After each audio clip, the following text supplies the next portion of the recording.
इतना जो है योग्यता होना चाहिए, इतने नंबर होना चाहिए, और किसी कारण से अगर वो रह गए तो 3 बार तो एडवर्टाइजमेंट निकालने के बाद चौथी बार वो अपने लोगों को भर लिए जाते हैं। इस प्रकार से हमारे बच्चे वहाँ से वंचित रह जाते हैं। ये क्या इनकी चाल नहीं है हम लोगों को अपने पदों से वंचित करने की, और आज भी इस तरह से वंचित करते जा रहे हैं।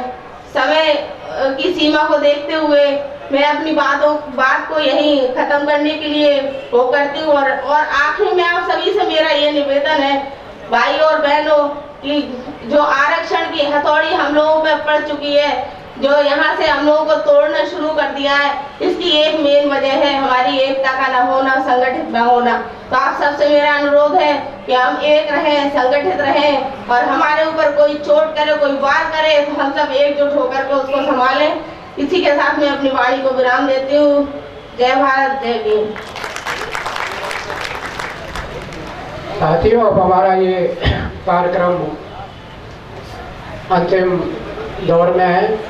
1-2 वक्ता के बाद हमारे जो मुख्य अतिथि हैं और हमारे जो अध्यक्ष जी हैं वो अपनी बात को आपके सामने रखेंगे। हमारे बीच में 1-2 वक्ता और हैं, मैं उन्हें आमंत्रित करता हूं। तो मैं आमंत्रित कर रहा हूं माननीय RN वर्मा जी को, जो कि आयकर अधिकारी हैं झांसी में, आए और अपनी बात रखें। माननीय RN वर्मा जी। सर्वप्रथम भगवान बुद्ध के चरणों में श्रद्धा सुमन। आदरणीय श्री भगवती प्रसाद सागर जी और मुख्य अतिथि आदरणीय श्री संत कुमार मणि साहब, मंच पर आसीन विशिष्ट अतिथि एवं पंडाल में उपस्थित सभी जन। जैसा कि आपने अभी पूर्व वक्ताओं से सुना, सब कुछ आपने इसको मनन किया होगा, चिंतन किया होगा, लेकिन मैं आपसे एक निवेदन करना चाहता हूं कि अगर कोई चीज एकदम आपको मिल जाए, जो चीज आपको एक साथ मिल गई, हम उसको भी नहीं संभाल के रख पाए, और जो हमसे क्रम में जा रही है उसको भी हम नहीं संभाल पा रहे। मेरा कहने का अर्थ यह है कि हमारे बाबा आदरणीय बाबा भीमराव अंबेडकर साहब ने जो एकदम आरक्षण की व्यवस्था हमारे लिए की थी, हम उसी के साथ रह गए। कभी ये भी नहीं हमने सोचा कि ये घट के हमारे पास रह जाएगा। आज जो घट के जा रहा है उसके प्रति हम लड़ नहीं पा रहे हैं। मतलब आप ये देखिए कि आरक्षण अभी स्टेट गवर्नमेंट में तो अभी हुआ है कम, सेंट्रल गवर्नमेंट में, केंद्र सरकार में 97 में ये आ गया था कि अब आपको रिजर्वेशन उतना नहीं मिलेगा। अगर आप उतने बराबर से इम्तिहान पास है तभी आप जनरल में जा पाएंगे, अदरवाइज आप अपने 15% में ही करेंगे। तो 97 में जब आ गया था, मैं कोर्ट तक लड़ा हूं इसके लिए, कैट से मैंने लड़ाई लड़ी रिजर्वेशन के लिए, और माननीय कैट ने हम लोगों को हरा दिया।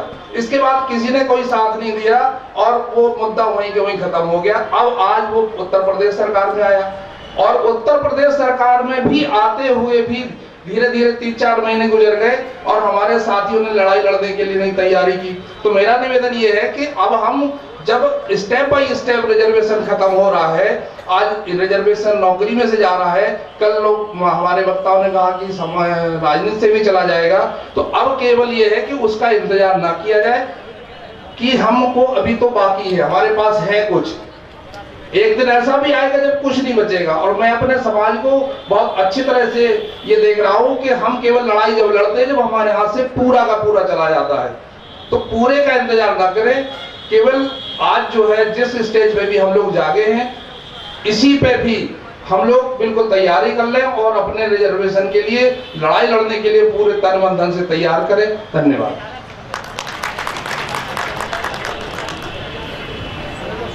धन्यवाद साथी। अब मैं अगले वक्ता के रूप में आमंत्रित कर रहा हूँ श्री बाला प्रसाद अहिरवार जी को कि वो आए और 5 मिनट के अंदर, क्योंकि साथी समय बहुत कम है और लोगों को भी शायद जाने की जल्दी रहती है, तो मैं चाहूँगा कि वो बहुत कम समय में अपनी बात रखें। बाला प्रसाद अहिरवार।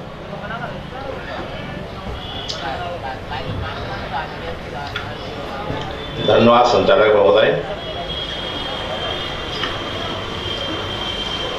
संपूर्ण विश्व को मानवता का संदेश देने वाले तथागत गौतम बुद्ध, बाबा साहब भीमराव अम्बेडकर जी के चरणों में नमन करते हुए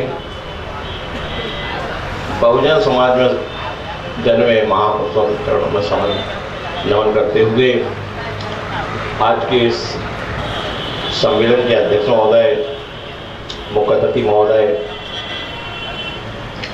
आदरणीय मैं पुष्पा गौतम जी को बहुत बहुत बधाई और धन्यवाद ज्ञापित करते हुए कि उन्होंने इस तरीके का एक आयोजन किया जिससे हमारे भाइयों एवं बहनों का जो आरक्षण पर कुठाराघात हुआ है उसकी बात को आगे बढ़ सके। बाबा साहब भीमराव अम्बेडकर जी ने बहुत चेताया हम लोगों को, लेकिन हम लोग उस बात को सही तरीके से आमल नहीं कर सके। कईयों पहलुओं में चेताया उन्होंने। पूरे देश से बाबा साहब अम्बेडकर ने कहा था कि अगर देश को संपन्न और सुदृढ़ करना है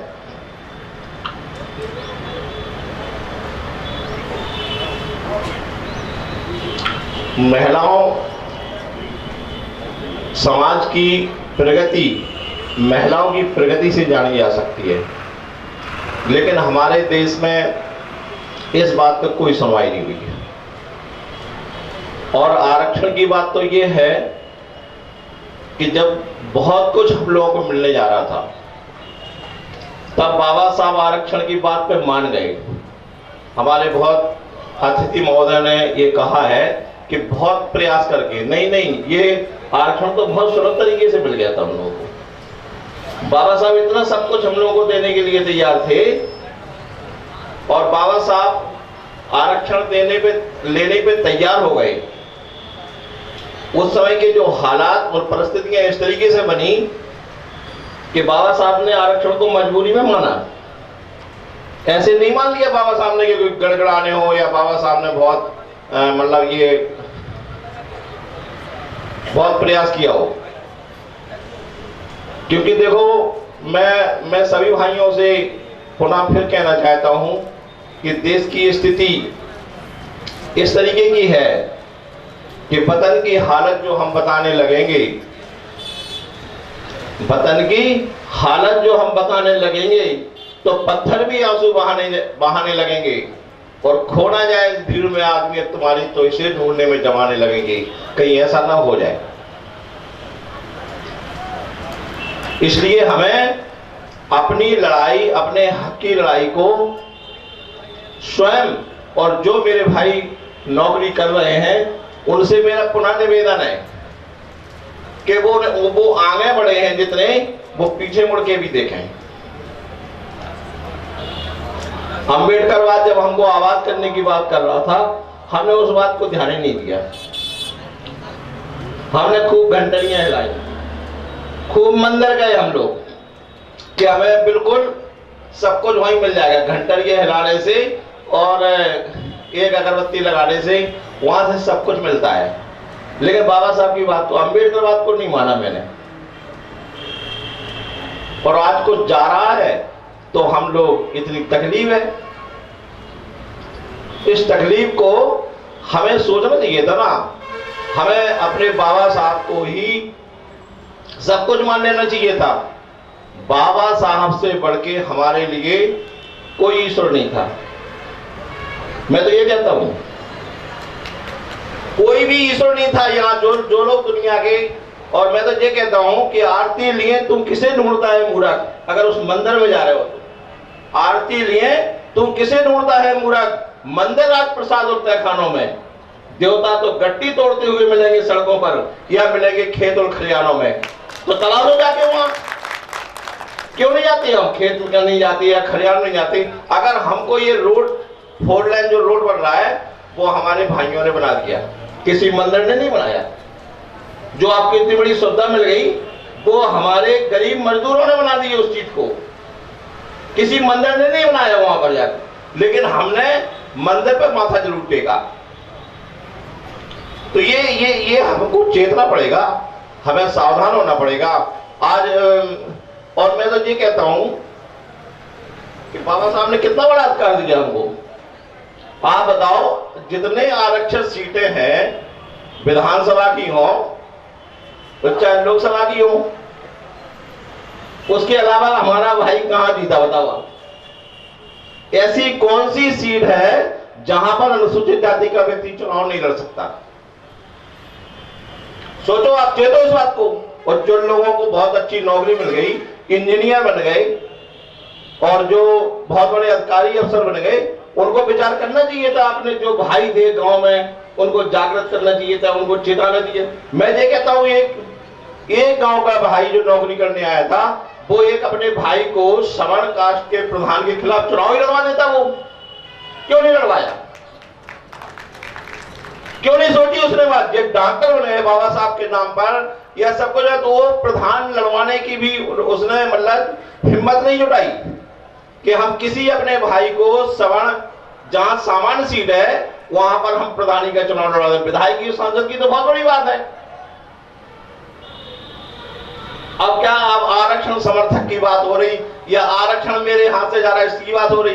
तो आरक्षण अगर खो रहे हैं तो उसमें गलती देखो भाई हमारी है, क्योंकि मैंने बाबा साहब की पूरी बात को नहीं माना। बाबा साहब के बताए हुए रास्ते पे हम नहीं चले। हमारे यहाँ बुंदेलखंड में कवि हुए, उन्होंने कहा है, देखो उन्होंने बहुत अच्छा चित्रण खींचा है इस बात पे। उन्होंने कहा है कि आ गए बेईमानन की बातन और लगो कछु नहीं हतन। समझ लो आप, जैसे लोगों के मतलब हाथ में आओगे, जैसे लोगों के बीच में रहोगे, वही स्थिति होना है। आ गए बेईमानन की बातन, लगो कछु नहीं हतन, और संसार काल द्वार पे बैठे जागे सब सब रातन, और भय बदनाम पराए पाछे लाज लगा फेकातन। और ईश्वर कहा पांव पे पथरा, पटको अपने हाथन, आ गए बेईमान की बातन, लगो कछु नहीं आतन। ये स्थिति है, बताओ। जहां हम बेईमान के चुंगल में फंसेंगे तब यही दशा होगी। हमारे भाई, आप विश्वास करो, कल्पना करो, यहां पर झांसी में तो आप लोग सबने देखा होगा, हमारे भाई मंत्री रहे, बड़े बड़े पदों, बड़े बड़े उस पे वो रहे, विधायक रहे, सब कुछ रहे। कभी उनने ही सोचा हो कि हम अपने किसी गरीब भाई को बढ़ाएं, गरीब भाई को आगे बढ़ाएं? वो भी वही चाटू का काम है। अगर मायावती जी के लिए क्या सी भाई कहते हैं या और जो भी कहते हो, तो वो जो मायावती ने जिनको मंत्री बना दिए, उनकी भी दशा यही रही, जिनको अच्छे अच्छे पदों में दे दिए। तो मेरा आज के इस मौके पर मैं पुष्पा गौतम जी का बहुत धन्यवाद ज्ञापित करता हूं कि उन्होंने इस तरीके का आयोजन किया, और इसमें वाकई में हम लोगों को चेतने की जरूरत है। अगर हम नहीं चेतेंगे तो फिर कोई अच्छा होने वाला नहीं है। और अगर हम प्रयास करेंगे तो है हमें विश्वास पूरा हम सफल हो जाएंगे, है हमें विश्वास पूरा हम सफल हो जाएंगे, और जुर्म के जाले में राधे सब विफल हो जाएंगे, और रात काली क्या करेगी उस दीप का फोर होने दो, अंधेरे बेदखल हो जाएंगे। तो हमारा प्रयास रहेगा तो ऐसा भी हो सकता है। और मैं तो ये कहता हूँ, हमारी लड़ाई कैसे होना चाहिए, बस भाई साहब 2 मिनट में मैं अपनी बात समाप्त करूंगा, कि खिलाफ है तो होने दो, ऐसे तैयार हो अपनी बात, अपने हक को पाने के लिए, कि खिलाफ है तो होने दो, कोई चांद थोड़ी है। खिलाफ है तो होने दो, कोई चांद थोड़ी है। ये सब धुआं है, आसमान थोड़ी है। लगेगी आग तो आएंगे सब गर्जन में, क्या यहां मेरा मकान थोड़ी है। मैंने माना कि दुश्मन ताकतवर है, लेकिन किसी की मेरी तरह हथेली पे जान थोड़ी है। और किराएदार हैं, कोई जाति मकान थोड़ी है। सभी का खून शामिल है यहाँ की धरती में, किसी के बाप का हिंदुस्तान थोड़ी है। ऐसा प्रयास होना चाहिए मेरी ऐसी कोई। इसके बाद मैं जय भीम, जय भारत, और मैं धन्यवाद साथियों। कुछ हमारे जो मुख्य अतिथि हैं, मुख्य क्या जो हमारे विशिष्ट अतिथि हैं, वो कुछ विलम्ब से आए हैं। उनको मैं इस मंच के माध्यम से पहले भी आवाज़ दे चुका हूँ, और मैं पुनः आवाज़ दे रहा हूँ माननीय श्री जगदीश बाबू जी को, जो कि बुद्ध विहार खुशीपुरा के महासचिव हैं, वो मंच पर आ जाएं। और श्री बाबूराम अहिरवार जी जो मऊरानीपुर से चलकर यहाँ पधारे हैं, उनसे भी मेरा अनुरोध है कि वो मंच पर आए और अपना स्थान ग्रहण कर लें। और मैं अब अगले वक्ता के रूप में आपके सामने आमंत्रित कर रहा हूँ माननीय मनोज कुमार जी, जो कि प्रधानाचार्य हैं HIC बामौर। और बहुजन समाज में जन्मे संत गुरु ऋषि मुनियों को के चरणों में श्रद्धा सुमन। और आज इस सभा में आरक्षण बचाओ संघर्ष सम्मेलन में पधारे मुख्य अतिथि और आज की अध्यक्षता कर रहे परम आदरणीय परम श्रद्धेय श्री भगवती, सामान्य लोगों के लिए कुछ सीटें आरक्षित करने के लिए काउंसिल ऑफ स्टेट और ब्रिटिश हुकूमत में सीटें आरक्षित करने के लिए मांग की थी। और मैं कहना चाहता हूं कि आरक्षण ना ही गरीबी उन्मूलन कार्यक्रम है, गरीबी मिटाओ कार्यक्रम है, ये हमारा शासन प्रशासन में नौकरी चाकरी में स्वप्रतिनिधित्व का मामला है और ये हमारा अधिकार है। और इस अधिकार के लिए हमें और आप सबको लड़ना पड़ेगा, क्योंकि किसी विद्वान ने कहा है कि अगर हमें अपने आने वाली नस्लों को सुधारना है, उनके भविष्य को उज्जवल बनाना है, तो इसके लिए हमें कुर्बानी देनी पड़ेगी, जिसके प्रतिमूर्ति हमारे मंच पे लगे ऋषि मुनि महापुरुष हैं, जिन्होंने अपना बलिदान देकर आज हम पीढ़ियों को सुखमय जीवन व्यतीत करने के लिए छोड़ दिया है। हम लोग जीवन जी रहे हैं। अगर हम लोग संघर्ष नहीं करेंगे तो आने वाली हमारी नस्लें हमको कोसेंगी और हमसे पूछेंगी कि तुमने हमारे लिए क्या किया। तो भाइयों बहनों, मैं यही कहना चाहता हूं कि आरक्षण जो हमें बाबा साहब ने दिया था उसकी हम रक्षा करें, चाहे इसके लिए तन मन धन में अर्पण करना पड़े। जय भीम, जय भारत। धन्यवाद साथी। मैं पुनः आवाज़ दे रहा हूँ माननीय जगदीश बाबू जी को और माननीय बाबूराम अहिरवार जी को कि वो मंच पर आने का कष्ट करें। और साथ ही अभी हमारा कार्यक्रम अंतिम क्षणों की ओर बढ़ रहा है, तो मैं काफ़ी कुछ वक्तागण यहाँ अपनी बात को कह के गए हैं और जो भी आपके सामने रखा गया है उस पर आपका भी अपना विचार है, तो काफ़ी कुछ आप सुन चुके हैं। तो मैं अब पुनः अपने जो गीतकार मंडल है उनसे अनुरोध करूंगा कि जो यहाँ का माहौल जो थोड़ा सा बोझिल हो गया है उसको आनंदमय करने का कोशिश करें हमारे गीतकार मंडल। और जो भी साथी हमारे यहाँ वहाँ खड़े हुए हैं, मैं पुनः उनसे अनुरोध करता हूँ कि वो यहाँ अपने अपना स्थान ग्रहण कर लें और स्टैंड के अंदर आ जाएं। जो भी साथी बाहर यहाँ वहाँ खड़े होकर के बातें कर रहे हैं, मैं उनसे अनुरोध करता हूँ कि वो यहाँ मंच के पास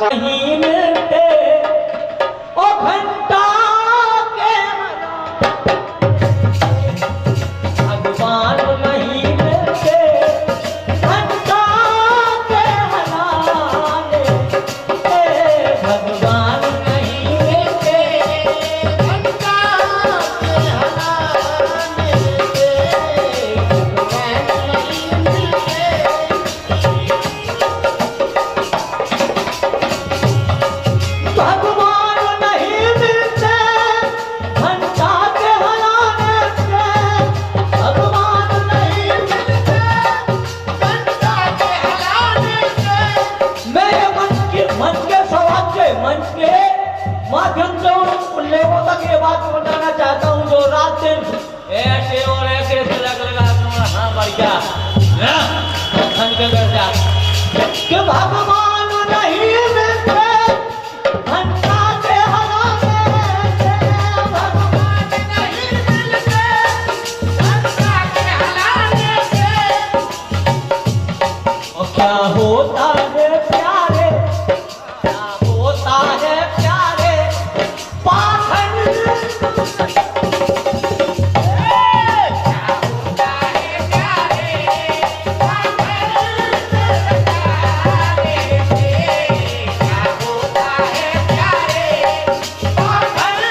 होता है प्यारे, क्या होता है प्यारे, क्या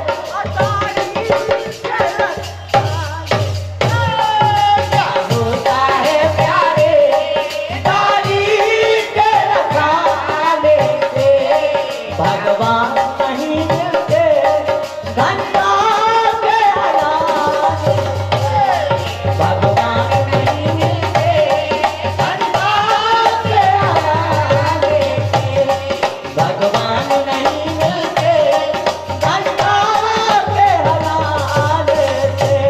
तो अभी जो फरमाइश आई थी कि आरक्षण के ऊपर कोई गीत हो, मैं धन्यवाद करूंगा उन बहन जी को जो हमारी बहन जी की फरमाइश थी। हम पूजेंगे जिसको आरक्षण दे दिया, हम पूजेंगे जिसको आरक्षण दे दिया, ओ धन बाबा साहब, ओ धन बाबा साहब, ओ धन बाबा साहब, ओ संविधान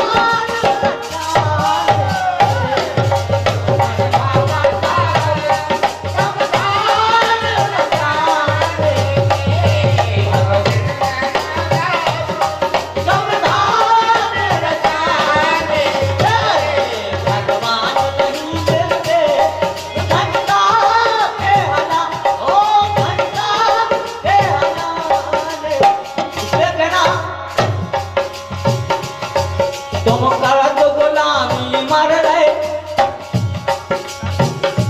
करे, तुम करत गुलामी मर रहे, काय अत तेरे अत तुम धर रहे, तुम करत गुलामी मर रहे, तुम अत तेरे अत तुम करत गुलामी मर रहे, तुम अत तेरे अत काय धर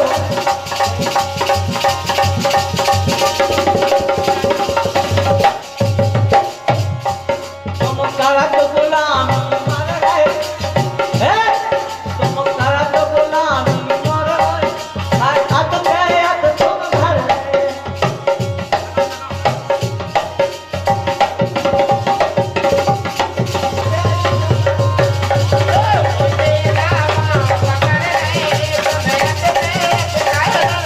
हाँ, हेलो, ये 500 रुपए का पुरस्कार हमारी बहन जी की तरफ से। धन्यवाद। मैं बहन जी के लिए 2 शब्द कहूंगा। नारी के सम्मान में बहन जी है मैदान में, और बहन जी आप दिल खोल के इस लड़ाई को लड़िए, जान भी दे देंगे बहन जी संतोष आपके ईमान में। ये ना काय करत गुलाम मर रहे, तो बच में तो बच कर रहे। हमारे माननीय डॉक्टर पुष्पा गौतम जी को, जो कि प्रदेश उपाध्यक्ष है हमारे संयुक्त प्रदेश उपाध्यक्ष संयुक्त राज्य कर्मचारी संघ की डॉक्टर पुष्पा गौतम जी, जो कि काफी सामाजिक कार्य में संलिप्त है। और आप लोग सभी जानते हैं साथियों कि पुष्पा गौतम के द्वारा माननीय KR शशि जी के स्मृति में बड़ौनी में उनका जो योगदान रहा है, एक सभी के लिए बहुत बड़ा जो उन्होंने योगदान मानवर KR शशि जी के निर्माण में किया है, उनके लिए वो धन्यवाद की पात्र हैं। और मैं अब उनको आमंत्रित कर रहा हूँ कि वो आए और अपनी बात रखें। डॉक्टर पुष्पा गौतम।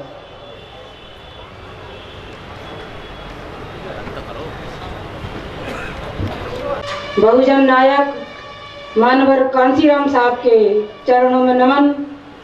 हमारे मार्गदर्शक, मैं आज अपनी त्रुटि के लिए क्षमा चाहती हूँ। संत शिरोमणि संत गाडगे जी का परिनिर्वाण दिवस है, उनको भी मेरे श्रद्धा सुमन। और हमारे मार्गदर्शक जिनकी प्रेरणा और उत्साह से आज मैं आप सबके बीच खड़े होकर बात करती हूँ, निर्वाण प्राप्त वरिष्ठ समाज सेवी मानवर KR शशि साहब के चरणों में मेरा नमन। आज आरक्षण सम्मेलन की इस में उपस्थित आज के सम्मेलन की अध्यक्षता कर रहे माननीय भगवती सागर जी, पूर्व मंत्री उत्तर प्रदेश सरकार, आज की इस सभा की जो मुख्य अतिथि की पदवी है, हमने बहुत सोच समझकर जिनको आज झांसी में बुलाया है, ये ऐसे जुझारू व्यक्तित्व हैं बड़े भाई माननीय संत कुमार मणि जी। इनके लिए कोई पद अभी समाज में ऐसा नहीं है, क्योंकि समाज में ऐसे लोग भी हैं जिन्हें मंत्री और विधायक से दूर रहकर मंत्री और विधायक और अपने समाज को आगे बढ़ाने की तमन्ना होती है। मैं ऐसे बड़े भाई का इस कार्यक्रम में हार्दिक अभिनंदन करती हूँ। अग्रिम पंक्ति में बैठे भाई गणेशी लाल जी, जो आरक्षण बचाव समिति के मंडल अध्यक्ष हैं, भाई ग्यासी लाल जी, चूंकि गणेशी लाल जी भी संपर्क में रहे हैं इसलिए उनका नाम आ जाता है, बड़े भाई ग्यासी लाल जी, मनोहर लाल श्रीवास जी, मंचासीन प्रधानाचार्य जी, बड़े भाई प्रभुदयाल आदिम जी और मंच पर उपस्थित सभी विशिष्ट अतिथिगण और मंच पर जो भी अतिथिगण उपस्थित हैं, यदि मैं उन सबका नाम लूंगी तो बार बार आपके सामने ये बात आई है कि हमारे पास जो एक सीमित समय है, उस सीमित समय में हमें अपनी बात रखनी है और अपने आगे के कार्यक्रम पर विचार भी करना है। इससे पहले कि मैं अपनी बात की शुरुआत करूं, जो इस सभागार के इर्द गिर्द हमारे भाई, उनसे मेरी प्रार्थना है कि आपने जलपान कर लिया, गर्मा गर्म कॉफी भी पी ली, अब इस मंच के अंदर, पंडाल के अंदर आ जाएं और बात को गंभीरता से सुनने का प्रयास करें। सम्मानित भाइयों बहनों, इस बात की मैं शुरुआत करूं, सबसे पहले विरोध की शुरुआत विरोध से ही होना चाहिए, संघर्ष की शुरुआत संघर्ष की बातों से होना चाहिए। तो मैं आरक्षण पर बात रखूं, आपने बहुत आरक्षण पर बात सुनी है, पर इस देश के अंदर आज भी दलित समाज का गली गली कूचे कूचे में, नगर नगर चौराहे पर जो अपमान होता है, और इस देश की केंद्र की सत्ता में बैठे लोग, केंद्र के सरकार में मंत्री बने लोग, जिन्हें ये नहीं मालूम कि इस देश के अंदर बाबा साहब भीमराव अंबेडकर ने दलितों को जो अधिकार दिए थे, जो मान और सम्मान दिलाया था, उस चेतना से जो दलित इकट्ठा हुआ है देश के अंदर, वे अपने मान सम्मान के प्रति अपने अपमान का जवाब देने के लिए जागरूक है। आपको याद होगा कुछ दिन पहले कि हमारे बीच केंद्र सरकार के एक मंत्री जो जाति से ठाकुर है, जनरल बीके सिंह, उसने ये कहा था कि कुत्ते के पिल्ले अगर मर जाते हैं तो उनका कष्ट नहीं होना चाहिए। हमारे एक दलित भाई की मौत पर, एक दलित नवयुवक की मौत पर यह बयान दिया था। सम्मानित भाइयों, हमें ऐसे मंत्री के, इससे पहले कि मैं बात रखूं आपके बीच, आप लोग पूरी ताकत के साथ नारा लगाएं कि झांसी के अंदर से केंद्र सरकार को यह रिपोर्ट जाए कि दलित समाज आपको किस नजरिए से देखता है। मैं नारा लगाऊंगी और आप उस नारे का समर्थन करेंगे। मैं आपसे कहती हूं कि आपकी आवाज में ताकत होनी चाहिए। General B K Singh, general B K Singh, general B K Singh, Modi ji तुम होश में आओ। आप बोलेंगे होश में आओ, होश में आओ, 2 बार बोलेंगे। मोदी जी तुम होश में आओ, मोदी जी तुम होश में आओ, होश में आओ, होश में आओ। जनरल बीके सिंह मुर्दाबाद, जनरल बीके सिंह मुर्दाबाद, मुर्दाबाद। सम्मानित भाइयों, जब तक हमारे अपमान का बदला पूरा नहीं होगा, जब तक इस देश के प्रधानमंत्री आदरणीय नरेंद्र मोदी जी, वे इस देश के मुखिया हैं, इस मंत्री का आप भरोसा कर सकते हैं। आरक्षण जाएगा, आरक्षण जाएगा, कोर्ट के थ्रू जाएगा। इस देश की सरकार आपकी ताकत से डरती है, इसलिए इस देश की सरकार सुप्रीम कोर्ट और हाई कोर्ट को इस्तेमाल करती है, क्योंकि वो ये जानते हैं कि इस देश के अंदर दलित जो समाज तैयार हुआ है, उनके मसीहा बाबा साहब जो देश के प्रथम कानून मंत्री थे, उन्होंने जो अधिकार दिए, कानून आपके हाथ में दिए तो आप कानून हाथ में लेने से डरते हैं। इस देश का माफिया कानून हाथ में लेने से नहीं डरता। इस देश का भ्रष्ट करने वाला, भ्रष्टाचार करने वाला अधिकारी, भ्रष्टाचार करने वाला नेता नहीं डरता। लेकिन आपके हक और अधिकार जब जाते हैं तो हम कहते हैं हम कानून हाथ में नहीं लेंगे, सड़क पे नहीं आएंगे। जब हम सड़क पे नहीं आएंगे तो बताओ कि बाबा साहब इस देश के अंदर जब संघर्ष कर रहे थे तब उनके साथ कितने लोग थे, कितने लोग पढ़े लिखे थे, कितने लोगों के हाथ में पैसे की ताकत थी, किनके लोगों के हाथ में जमीनें थी। लेकिन बाबा साहब ने पूरी ताकत से, पूरी ईमानदारी के साथ अपने जीवन को समाज के लिए समर्पित किया। इसलिए आज बाबा साहब विश्व की नंबर 1 ताकत है बुद्धि के मामले में। बाबा साहब के बराबर इस देश के अंदर कोई विद्वान पैदा नहीं हुआ और मैं गारंटी लेती हूँ कि मनुवादियों के अंदर तो